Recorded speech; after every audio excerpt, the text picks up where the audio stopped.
লোকালয়ে এত লোকালয়ে সব লোকালয়ের বাইরে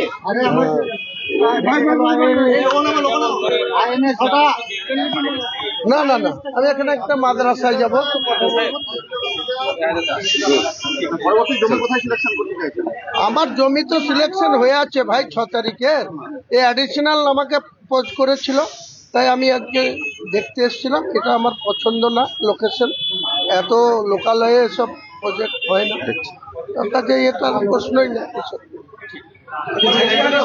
আপনি তো বলেছিলেন বেলডাঙ্গাতে হবে, তাহলে অন্য জায়গায় বেলডাঙ্গা তো হবেই, হ্যাঁ বেলডাঙ্গা হবে।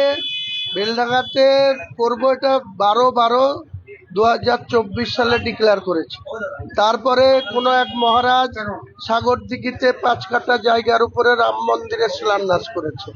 আমি আবার যখন 6 তারিখের কথা পুনরায় বাবরি মসজিদের কথা বলেছি, এখানকার বিজেপির নেতা সাখারাপ সরকার বলেছে বহরমপুরের কোনো জায়গাতে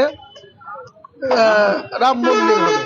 ও নিজের জায়গা না খরিদ করে 1 নম্বর খতিয়ানের জায়গায় ঝোড় কাটতে শুরু করেছে। তো সে কে কি করছে তা নিয়ে আমার কোনো বক্তব্য না। ওটা সরকারের জায়গা, সরকার বুঝবে। সরকার রাম মন্দির করতে দেবে না বারণ করবে, এটা সরকারের ব্যাপার না। আমি আমার নিজের জমিন খরিদ করে বেলডাঙ্গাতে 6 তারিখে শিলান্যাস করব। একই কথা কতবার রিপিট করব ভাই?